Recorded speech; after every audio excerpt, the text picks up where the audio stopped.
ನನ್ನ ನೆಚ್ಚಿನ ಕೃಷಿ ಬಾಂಧವರೇ, ಹಾಬಿ ಗಾರ್ಡನಿಂಗ್ ಆ್ಯಂಡ್ ಕನೆಕ್ಷನ್ ಈ ಚಾನೆಲ್ ನಿಮಗೆ ಮಗದೊಮ್ಮೆ ಸ್ವಾಗತ ಬಯಸುತ್ತಿದ್ದೇನೆ.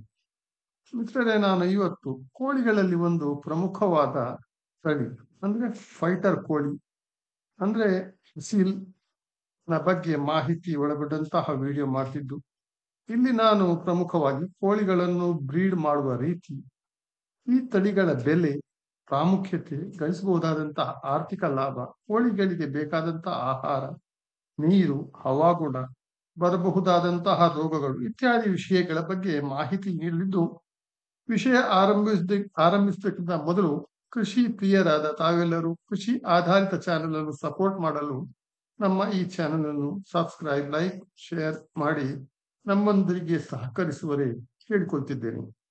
ಇನ್ನು ವಿಷಯದ ಕಡೆಗೆ ಹೋಗುವುದಾದ್ರೆ, ಈ ಫೈಟರ್ ಕೋಳಿ ಅಥವಾ ಅಸೀಲ್ ಕೋಳಿಯು ಶುದ್ಧ ನಾಟಿ ಕೋಳಿಯಾಗಿದ್ದು ಅನಾದಿ ಕಾಲದಿಂದಲೂ ನಮ್ಮಲ್ಲಿ ಬೆಳೆದುಕೊಂಡು ಬಂದಿರುತ್ತದೆ. ಇದಕ್ಕೆ ಪಂದ್ಯಾಟದ ಕೋಳಿಗಳೆಂದರೂ ಕರೆಯುತ್ತಾರೆ. ಇದನ್ನು ನಮ್ಮ ರಾಜ್ಯದ ಉದ್ದಗಲಕ್ಕೂ ಬೆಳೆಸಲಾಗ್ತದೆ. ಆದರೂ ಕರಾವಳಿ ಕರ್ನಾಟಕದ ಭಾಗದಲ್ಲಿ ವಿಶೇಷವಾದ ಮಹತ್ವ ಹೊಂದಿರುತ್ತದೆ. ಈ ಪಂದ್ಯಾಟದ ಕೋಳಿಗಳಲ್ಲಿ ಮುಖ್ಯವಾಗಿ ಈರೋಡ್ ಕೋಳಿ, ಗಿನಿಮೂಗು ಕೋಳಿಗಳೆಂಬ ಇನ್ನೆರಡು ಜಾತಿಗಳಿದ್ದು, ಇವು ಮುಖ್ಯವಾಗಿ ತುಂಬಾನೇ ದುಬಾರಿಯಾಗಿದ್ದು ತಮಿಳುನಾಡು, ಆಂಧ್ರ ಪ್ರದೇಶದ ಕೆಲ ಭಾಗಗಳಲ್ಲಿ ಧಾರಾಳವಾಗಿ ಕಾಣಿಸುತ್ತದೆ.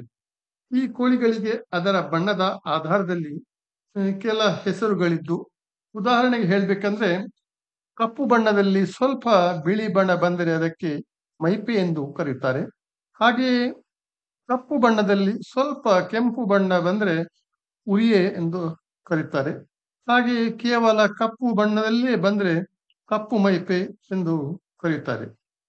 ಫೈಟರ್ ಕೋಳಿಗಳ ಗುಣಲಕ್ಷಣಗಳ ಬಗ್ಗೆ ಹೇಳುವುದಾದ್ರೆ, ಇದು ನಾಟಿ ಕೋಳಿಗಳಿಂದ ದೊಡ್ಡ ಗಾತ್ರದ್ದಾಗಿದ್ದು 2 ರಿಂದ 2.5 ಅಡಿ ತನಕ ಎತ್ತರವಾಗಿ ಬೆಳ್ಕೊಳ್ತವೆ.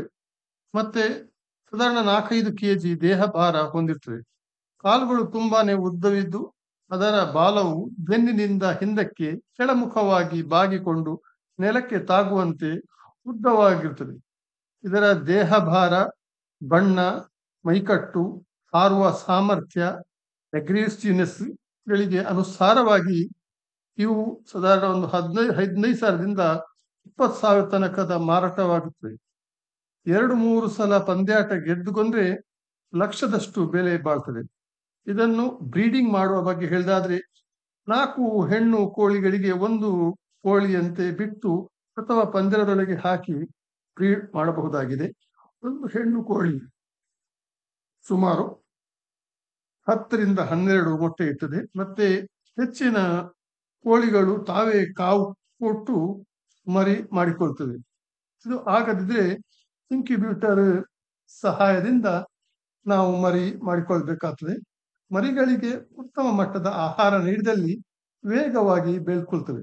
ಆದರೆ ದೊಡ್ಡ ಕೋಳಿಗಳಿಗೆ ನಾಟಿ ಕೋಳಿಗಳಿಗಿಂತ ಹೆಚ್ಚಿನ ಪ್ರಮಾಣದ ಮತ್ತೆ ಉತ್ತಮ ರೀತಿಯ ಆಹಾರ ಅಂದ್ರೆ ಜೋಳ, ರಾಗಿ, ಗೋಧಿ, ಬಾಜ್ರದಂತಹ ಹಲವಾರು ಧಾನ್ಯಗಳನ್ನು ಮಿಕ್ಸ್ ಮಾಡಿ ಕೊಡಬೇಕಾಗ್ತದೆ. ಇದರಿಂದ ಕೋಳಿಗಳು ವೇಗವಾಗಿ ಬೆಳ್ಕೊಳ್ತವೆ. ಆದರೆ ಪಂದ್ಯಾಟ ಸಮೀಪಿಸುವ ಹಂತಕ್ಕೆ ಬರುವಾಗ ಆಹಾರವನ್ನು ನಿಯಂತ್ರಿಸಿ ದೇಹ ಭಾರವನ್ನು ಕೂಡ ಕಡಿಮೆ ಮಾಡಬೇಕಾಗ್ತದೆ. ಇದರಿಂದ ಹಾರುವ ಸಾಮರ್ಥ್ಯ ಮತ್ತು ಅಗ್ರೆಸಿವ್ನೆಸ್ ಉತ್ತಮಗೊಂಡು ಪಂದ್ಯಾಟ ಗೆದ್ದುಕೊಳ್ಳುವಲ್ಲಿ ಸಹಕಾರಿಯಾಗ್ತದೆ. ಇಲ್ಲಿ ಹೆಣ್ಣು ಕೋಳಿಗಳೆಲ್ಲವನ್ನು ಒಟ್ಟಿಗೆ ಸಾಕಬಹುದಾದ್ರೂ ಗಂಡು ಕೋಳಿಗಳನ್ನು ಒಟ್ಟಿಗೆ ಸಾಕುವಂತಿಲ್ಲ. ಅವುಗಳನ್ನು ಬೇರೆ ಬೇರೆ ಮಾಡಿ ಸಾಕಿಕೊಂಡು ತರಬೇತಿ ನೀಡ್ತಾ ಇರಬೇಕಾಗ್ತದೆ. ಎಲ್ಲ ಕೋಳಿಗಳಂತೆ ಇವುಗಳಿಗೂ ಶುದ್ಧವಾದ ನೀರು, ಶುದ್ಧವಾದ ಆಹಾರ, ಗಾಳಿ, ಬೆಳಕು ಮುಂತಾದವುಗಳನ್ನು ನಾವು ಅನಿವಾರ್ಯವಾಗಿ ನೀಡಬೇಕಾಗ್ತದೆ. ಇದರಿಂದ ಕೋಳಿಗಳು ರೋಗ ಮುಕ್ತವಾಗಿ ಬೆಳ್ಕೊಳ್ತವೆ.